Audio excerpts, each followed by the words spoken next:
আসসালামু আলাইকুম সবাইকে ওয়েলকাম জানাচ্ছি আমার চ্যানেলে। তো এখানে আমি লাল শাক তুলছিলাম।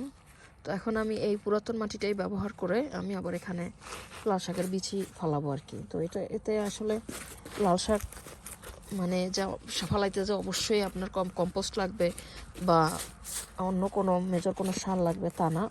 আমরা শুধুমাত্র টপ সয়েলটা যে দিব, উপরে যে মাটিটা দিব, সেই মাটিটাতে শুধুমাত্র আমরা কিছু ফার্টিলাইজার ইউজ করব। সেটাও আমি পুরাতন মাটিতে ফার্টিলাইজার ইউজ করব। তো এখন আমি এই মাটিটাকে সুন্দরভাবে কিছু আগাছা যে ময়লা আছে সেগুলোকে ফালাইয়া তারপরে আমি এখন লাল শাকের বিচিটাকে ফালাইয়া দিব। এই যে এখানে আমি বিচি নিয়েছি, এখন আমি এই বিচিগুলোকে ফালাই দেব। বিসমিল্লাহির রহমানির রহিম। লাল শাক বেশি ঘনও না বেশি পাতলাও না, আপনারা আপনাদের আন্দাজ মতো ফালাবেন।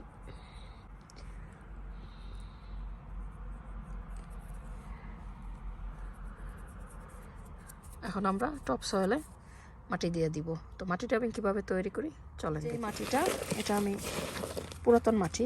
তো এখন এই মাটিটাকে আমি এটার ভিতরে আমি মূলা লাগাইছিলাম। তো এখন সেই মাটিটাকে আমি ইউজ করবো মূলা উঠায় ফেলানোর পরে।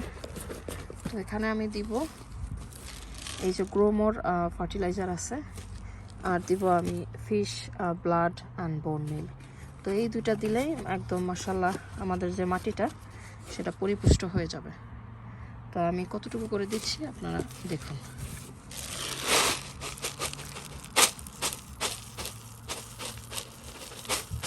আমি 3 বেড লাল শাক লাগাবো। তো এতটুকু পরিমাণ আমি এখানে নিলাম, লাইক 1 মুঠ পরিমাণ। আর এখানে আমি দিয়ে দিব ফিশ ব্লাড বোন মিল, সেটাও 1 মুঠ পরিমাণ। এখন আমি সয়েলটাকে ভালোভাবে মিক্স করব। পুরো সয়েলটাই আমার লাগবে।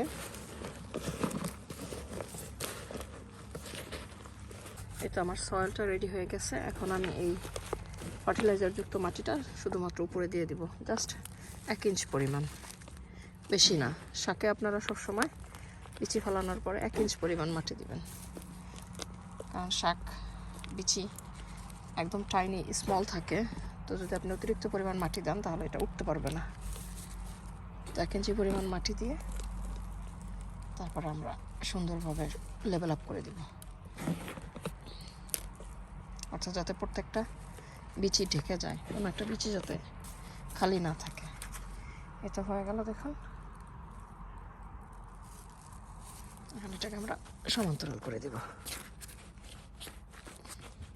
বেশি জোরে চাপ দিবেন না, আস্তে আস্তে চেপে চেপে তারপরে সমান্তরাল করে দিতে হবে।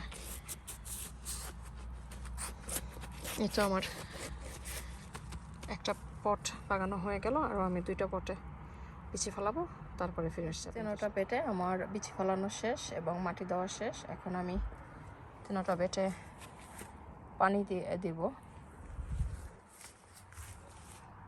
এখানে মাঝখানে একটা মূলা হয়েছে আর কি। তো যাই হোক, এখন আমরা পানি দিয়ে দিতেছি। তো এইভাবে যদি আপনারা সিম্পলি, লাল শাক ফলানো আসলে খুবই সহজ, জাস্ট সুন্দরভাবে বিচিটা ফালাইয়া, যাতে অনেকগুলো বিচি এক বেটে ফালাবেন না, তাহলে বিচি সুন্দরভাবে হয়ে ওঠে না। সো একটু পাতলা পাতলা করে ফালালে মাশাআল্লাহ ভালোই হয় লাল শাক। এত সুন্দরভাবে পানি দিয়ে দিতে হবে। তো আশা করি আমার ভিডিওটি যদি আপনাদের ভালো লাগে, প্লিজ আমার চ্যানেলটি সাবস্ক্রাইব করতে ভুলবেন না। এবং আপনারা যদি কোনো কোশ্চেন থাকে অবশ্যই কমেন্টস বক্সে জানাবেন। আপনারা ভালো থাকবেন। ইনশাল্লাহ আবার দেখা হবে নতুন কোনো ভিডিও নিয়ে। আল্লাহ হাফেজ।